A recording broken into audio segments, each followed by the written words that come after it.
Welcome to episode number 28 of the Dealers Compressed podcast. My name is Paul J. Daly, and I will be your host for today's show. It is a special show today, and I say that a lot, but I mean it every time. Today we have a guest. I said I wanted to get more guests, and today is the day. We actually have another guest for next week, so really coming through. And actually, there's a lot of similarities between the two guests.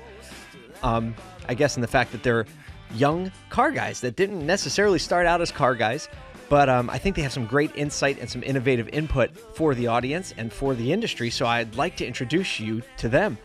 Today, we're going to be talking about playing the long game. Playing the long game, and I've made some content about this in the past, and I really like the conversation, the direction it went with our interviewee today. His name is Brandon Wilkinson, and he is a dealer owner in Canada. He also is an author and coach. He also has a digital retailing product coming out, and we're going to talk about all those things. So a very innovative, progressive hustler that I'm glad that you're going to get to meet, and he plays the long game. So when I talk about playing the long game, I've said before that playing the long game actually breaks down when you're playing the short game. So, for instance, Bryce Harper, world-class baseball player, takes like 1,000 swings a day off a tee, like a T-ball player, right? If you're a great foul shooter, it's the long game. Being a legacy great foul shooter comes in doing the little things. If you want to play the long game and be a positive person and have a positive legacy, it means in those little situations where you feel like being negative or things aren't going your way, you choose to be positive. And one of the things that I've deployed in my life to play the long game well, or at least better, I guess my legacy will decide whether or not I played the long game well, are reminders. And, you know, I have reminders on my hat, the clarity flag. I have reminders on my computer. I have reminders on my wall behind me. It says, "We don't expect it to be easy." And it actually has that same graphic on the side of my car, right? My license plate is a reminder. And yes, sure, it's fun to brand it, and I'm definitely a brand guy and a design guy and all that. But the bottom line is I need to be reminded of what actually matters. And one of the things that we talk about even in the branding and advertising world, or even in the human resources world, is that playing the long game is a game of cultivation. And you can throw money at things, and you can try to pursue a short-term ROI, and you're like, well, it's not working, or it's not working fast enough. But I would argue that the real investment comes when you have a long game perspective. So brand building is a long game perspective when things like AdWords is a short game perspective. And when you spend tons of money on AdWords or the new algorithm, right, you're going to spend a lot of money, and the ROI on those is going to be a little bit high in the beginning. It's going to drop off quick. And then you have to spend more money, and then it's going to drop off quick. Conversely, when you spend money on brand building and legacy messaging, that value continues to grow over time because you're playing the long game. Same thing with your people. If you're developing a company culture and you're not investing in your people and the community and the type of place it is to work and what people think and feel about working there, how they feel about affiliating with your business, then also you're playing the short game. I need somebody in the seat now so they can sell a car, or somebody in the seat now so they can write some copy, whatever it is. When you play the long game, you invest in people, and over the long term, your retention rate goes way up and your turnover cost goes way down. And I don't understand, philosophically speaking, people talk about this, but I've lived it. It's actually true. And so today the conversation goes that way when we start talking about some of the things that actually cultivate the long game. So wherever you are in your business career, wherever you are in your relationships, wherever you are maybe in your school career, or just doing life, in your fitness, whatever, wherever you're at today, think about the long game. Think about where you want to be, right? Step out of the grind for a second and say, okay, this is actually what I want my legacy to be. This is where I want to end up. And then make yourself some reminders. Put things around you. Listen to things that remind you of that. And that will really empower you to play a better short game, because the long game is about playing the short game consistently And the short game starts today, and today starts right now. So I hope you join me in thinking about the long game and thinking legacy. So this interview that we have coming up with Brandon, he's a long game thinker. Even though he's in his 30s, he's a young guy, but he thinks with a legacy mindset, and he's positive. He's got quite a bit of credibility because of what he's accomplished. And a real fun fact about Brandon, so he's in the car business, and he owns a dealership, and they sell 400 cars a year now. 400 cars a year, I know isn't super impressive, but if you factor in the fact that he sells 400 cars a year in a market that only has 180 people in the community. So we're going to hear a little bit of the dynamics about that and actually what he does to conquest customers from other markets, because sometimes they're driving like 100 miles to do business with him. So I hope you enjoy the interview. I hope you listen, get something out of it. I am thrilled to get to introduce you to Brandon Wilkinson, who, frankly, little side note, he was introduced to Dale Pollock and Dale Pollock's content through this podcast. So the community is working. People are getting introduced to the concepts that are progressive and important and that are functioning, and then they're joining the community, and then the community gets sharpened by one another, and we get better, right? If you want to play good basketball, you play with people that are better than you. So this community, better than me. So it's making me better. I hope that keeps going, keeps perpetuating. I hope you enjoy this interview with Brandon. Thank you for being a part of the community. Brandon, thank you so much for joining us on the Dealers Compressed podcast today. It is a pleasure to have you. Yeah, thank you. Thank you for having me. Excited. So, listeners might not know this, but we already did an interview and we flubbed it on our end. So this is going to be the second interview. So I think it's going to be even better than the first interview. And I'm going to start by saying, so when you say the middle of nowhere in the United States, people think of states like North Dakota, and your dealership is in Manitoba, which, if you're not familiar with the geography of Canada, is north of North Dakota. So I kind of joking around saying, Brandon's dealership is north of nowhere, north of the middle of nowhere. And some really interesting facts about the dealership and kind of what he's been able to do at the dealership is he sells 400 cars a year in a town that only has 180 people. And just a little hint, like everyone doesn't buy 2 to 3 cars per year in the town. So, Brandon, welcome to the show. And why don't you give us like 1 to 2 minutes so the audience knows like where you came from and how you ended up in the car business? Yeah, for sure. Thank you. So, you're right. If Manitoba is in the middle of nowhere, kind of thing, or north of the middle of nowhere, the town that we operate out of is like really in the middle of nowhere because it's like we like to say it's kind of out in the boonies. Like there's a major highway, number one highway that goes through Canada, and we're off that. If you're off number one highway, you're literally in the middle of nowhere. The center of north of the middle of nowhere. Yeah, right. So we're nowhere. So the background on me is like I really stumbled into this industry. I wasn't a car guy growing up. I wasn't. It's not like I had car posters on my wall. I never dreamed of being in the automotive industry. Yeah, like anything along that line. So I grew up in a small community, hardworking family. We built stock trailers and flat decks for cattle farmers. That was our main source of income as a family. So in 2006, we sold it. And then for about a year after that, I went and built 400 barrel tanks for the oil field. And then the way our shift worked was I'm sensing a really clear career path here. Yeah, right? It was all welding. And when I tell people that I'm a welder by trade, they're like, what? Because they only know me as Brandon the car guy or how you want to. So you're welding barrels. Yeah, for sure. So and then a year, I do that for about a year. And then we had 4 10-hour days. That's just the way the shift works. So and then every Friday, Saturday, and Sunday, we had time off. So on the Friday, I'd take my wife, her car in for some service work, and I get talking to one of the sales guys there, just kind of talking along and communicating back and forth. We're looking at maybe upgrading our vehicle, and the way that the showroom worked with the offices is like it was like a fishbowl.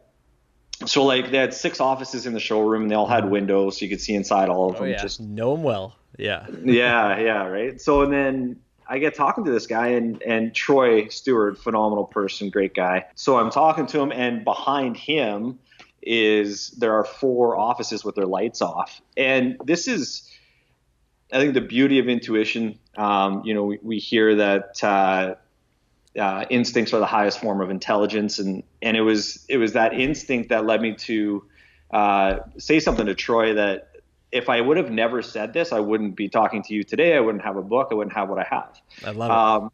Yeah. And so what I said to him was like, man, like, and you got to remember, like, just picture this, right? So like, I have dirt on my hands. I have welding scars all over my arms, everything. Like, I'm not a car guy. I don't have sales experience. And so I say to him, with those 4 offices with their lights off, I said, man, like, if you're looking for someone, I could fill one of those spots for you, or fill one of those offices for you. And to my surprise, he's like, yeah, actually, we have an ad out for somebody, and and I was like, oh no. Like, immediately Now I I've was done like, it. yeah, breaking into a sweat. I got sweaty palms, and the sales manager comes over and talks to me. So like, unprepared interview, all that stuff went really well. And I think one of the things that helped a lot was when the sales manager was big on work ethic, and he knew my background a little bit. Our family had a bit of a name for ourselves that way in the area. So and then anyway, I said, how many vehicles does Troy sell in a month? And he said 15, and I was like, that sounds like a lot. Like, I don't know. Yeah. And I was like, but anyway, like, so Troy was our top sales guy, and I said, well, if he can sell 15, then there's no reason why I can't either. And that's my whole outlook on everything, right? And that's how you got there. How did you become an owner? So the way that worked was, I had a lot of success in sales, did that for 3 years. And then from that, opened up opportunities. I got into a sales management position, and then into a general management position shortly thereafter. So at 27, I was a manager of 55 team members. So that was a big undertaking, because I'd only been in the business for 5 years at that point. So 55 is a good sized team. Yeah, so it happened quick. And then, so what happened was, call it chance or faith or fate, I guess, or whatever. And so my father-in-law was at a hockey game that he only goes to once a year. And the owner of this Chrysler dealership was at the same game that he only goes to once a year. And they just happened to be sitting side by side at this one game that they each go to every year. And it's just weird that they went to the same game. And they got talking back and forth. Canadians don't usually go to hockey games. Yeah. That's crazy. There's like literally nothing else to do in the winter. It's like hockey, work and hockey. And so, yeah, and then they got talking, and my father-in-law knew that I was always looking for ways to enhance my career. And so we talked to the owner of Woodworth Chrysler Dodge, and they got talking, and the owner, Don Carter, is like, well, bring him in and let's have a chat. And then one thing led to another. And then at 28 years old, I'm a 20% shareholder in a Chrysler company 6 years after I started. And so that was 5 years ago. And now I set the company up so that it can operate remotely in Manitoba. And then I live now with my family in Kelowna, BC. We've been out here for about a year. So yeah. Ownership still 20%? 80. So it's been transitioning from one side to the other. So majority stakeholder. Now, one of the things that I really want to talk about, and I think is really valuable for the audience, and one of the things that intrigued me about you, I want to talk about a few things. You mentioned a book, so I want to talk about that, because I know it's coming out soon, and I think there's some interesting things in it. But as the automotive industry is kind of approaching marketing, and some people are just realizing they need to approach branding and marketing in a different way.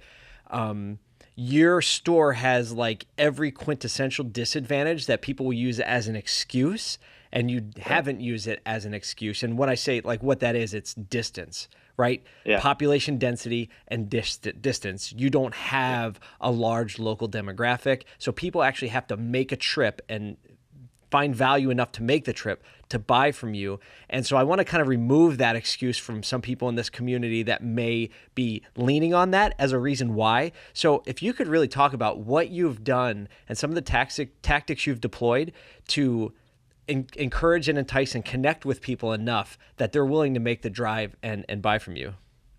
Yeah, so good point. Like, a lot of people, for us, they have to drive. Like, our circumference for our radius for doing business would be all of 100 miles, maybe more. That's significant.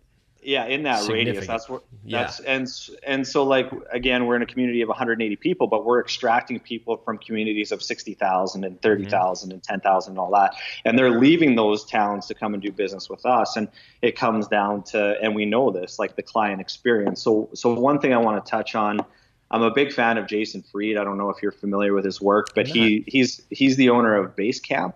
And he's based out of Chicago. Yep. Yeah, so he owns that, and I really love what he brings to the table, and in terms of how he does business. And he's a big fan of like small businesses.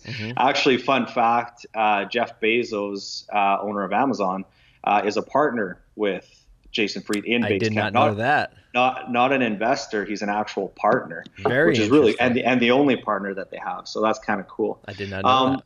So what Jason shares is like one of the big things that Jeff preaches is focus on things that won't change. So what won't change in our industry? We know branding won't change. We know the client experience is always going to be critical to success. Can you clarify when you say branding won't change? What do you mean by that? So what I mean by that is branding, like whether it's personal branding via the sales team for the most part, or anybody on the front line, or the branding of the company. So like, for example, actually I got this from you. It's like, I was talking to Brent Fikowski yesterday at lunch about this. So for those who don't know who Brent is, he's a world-class athlete. He's a CrossFitter. I think he finished 4th in the CrossFit Games this year. He's from Kelowna. He finished 2nd last year, so 2nd fittest man in the world last year. Anyway, so we were having lunch yesterday, and we were talking about this, and I brought up your name, and because we're talking about branding, and that's what he's going through right now, is like he's trying to create a personal brand for himself, and it comes down to the reason why branding will never go away is because it's a feeling. And a company needs a feeling to succeed. Like, so for example, so you're talking about us, you're talking, 30,000 foot view, the principles of why people connect, like what it is to build a good brand. I got you. Yeah, not materialistic brand. I understand. Like I just couldn't. I'm connecting the dots now. And on the fitness thing, we should talk, because I have a good friend who is a CrossFitter and very successful social media influencer. So we should connect them. His name's Eric Hinman. We'll link him up. We'll do that. That's gotcha. Awesome. So he said, what are things that don't change, right? The branding, 30,000 foot doesn't change. Gotcha.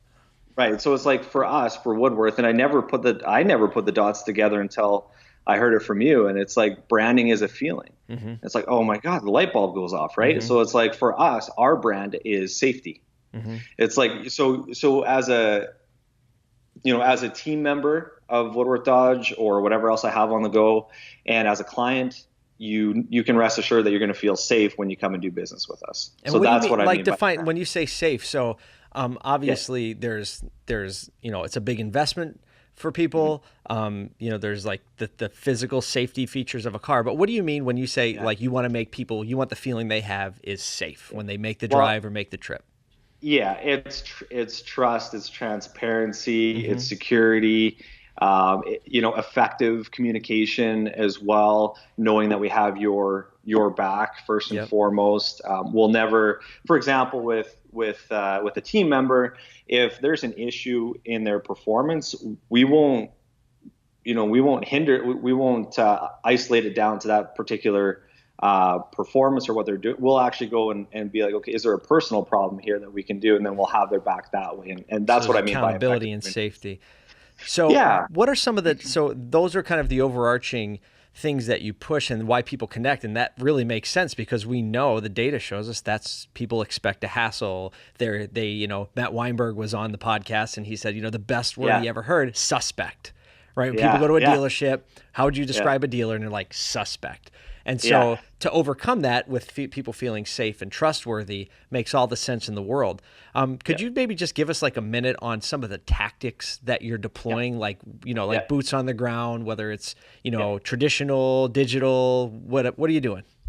So what we do is we take a bit of which probably shouldn't be a unique approach, but it is unfortunately in our industry. And that is, it kind of follows that whole Richard Branson model of like employees first and then client second. So of course the client experience is always going to be something that never changes in terms of its level of importance. But even before that, what needs to happen is you need to be able to take care of your team members, make sure that they're playing at the highest level that they can, so that they can provide the client experience for you. So by that, so what we've done recently, and what we continue to do is, we talked about this before, but like, so we just sent a team member to Tony Robbins in Chicago, and it was like, for the amount that it costs to send somebody to Chicago to go to Tony Robbins versus bringing a sales trainer in for 3 days, it's 3.5 days. So for 4 days, if you were to take those 4 days and pay a sales trainer, or take those 4 days and send them to somebody like Tony Robbins,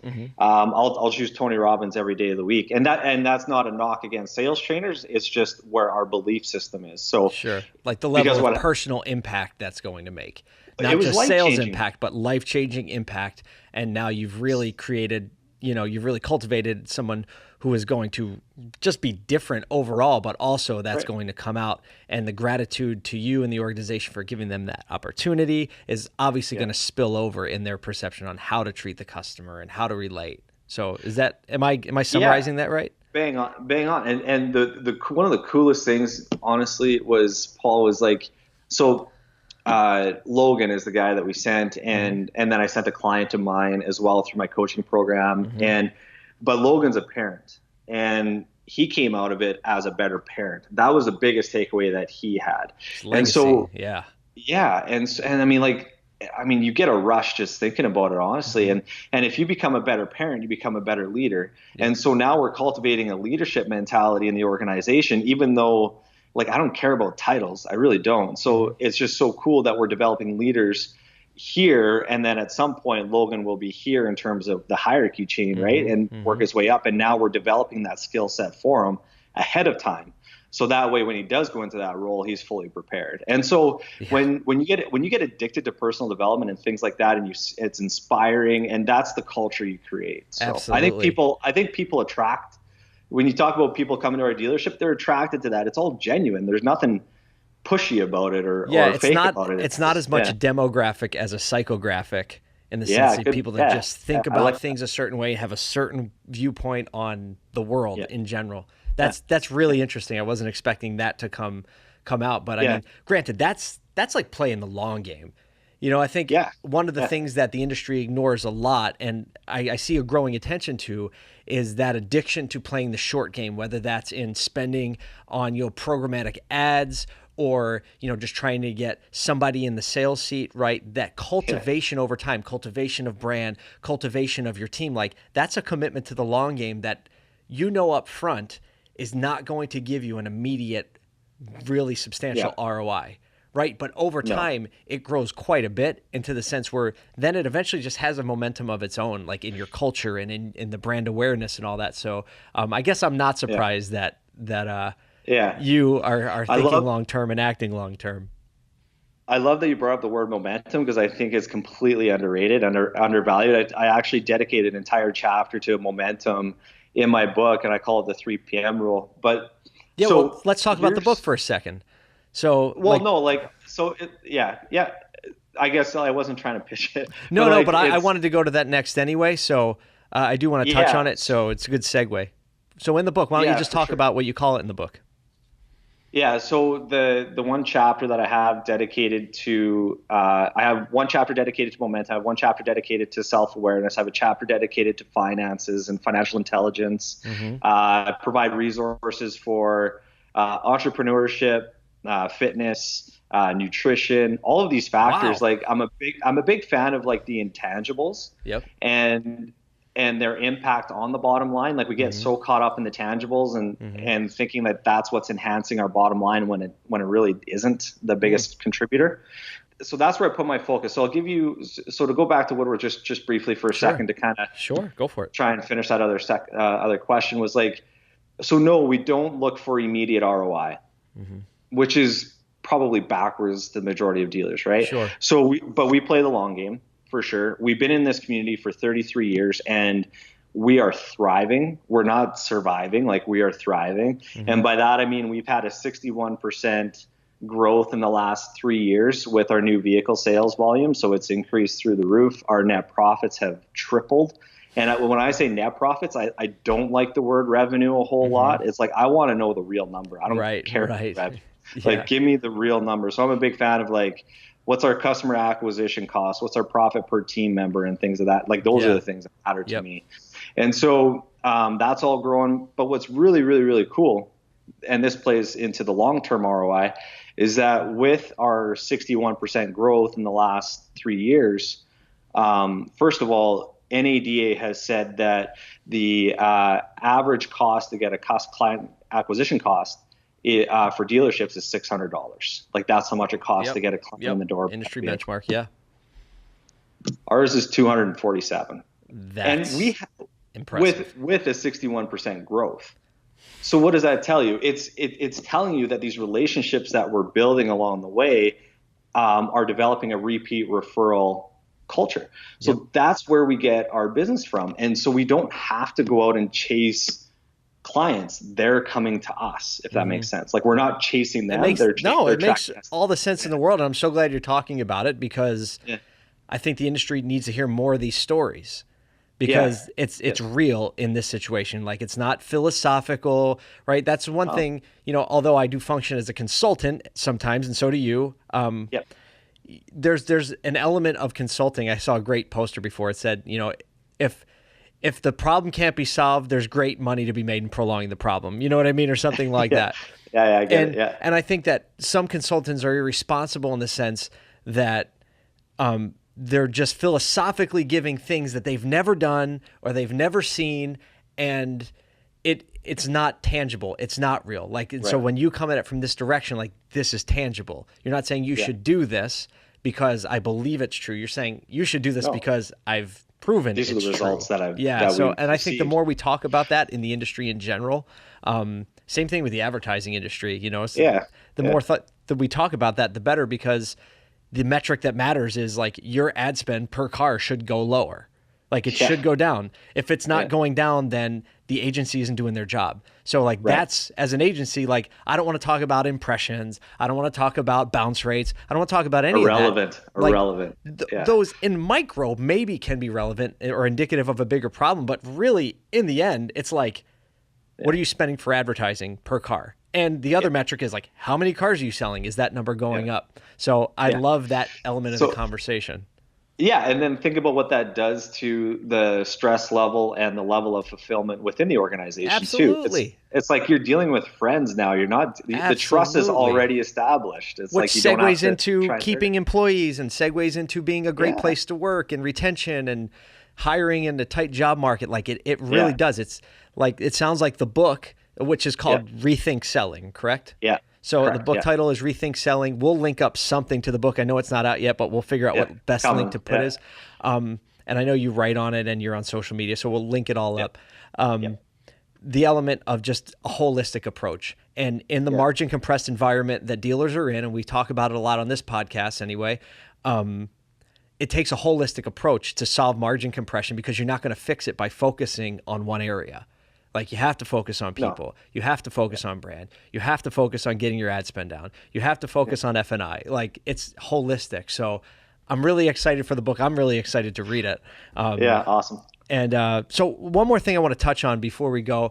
And I don't know how much you can talk about this, but you have your hands in a lot of things. And one of those things is something for the automotive industry that's coming out that I don't even know how much you can talk about or what it is, but I can tell dealers that you're gonna hear about it. So I don't know if that's too much of an intro for you or not.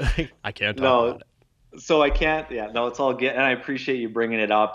So I can tell you the name. The name is called Bids Auto. Okay. And I can tell you that we're going to be launching in Canada, primarily in the Okanagan Valley, beta testing with dealers next month. Awesome. What I can tell you is that as a dealer, there are certain areas that I get really frustrated with. So this is my way of solving that problem, and also staying ahead of the curve a little bit, because we know that there's you can feel it in the air. You know that there's disruption coming to our Mhm. industry. You know it's going to happen, and it's just a matter of like what that is and when it comes. And with Bids Auto, that's what we're providing. And so I'm super excited to like get it. Like I hate to leave you with that, but that's where it's at, and I'm super excited to get it out there and get it in the hands of dealers and into the hands of the consumers, because it's an extremely transparent way to buy a vehicle and source out a vehicle and all that good stuff. So yeah, excited. Well, good. That's more than I thought you'd be able to say.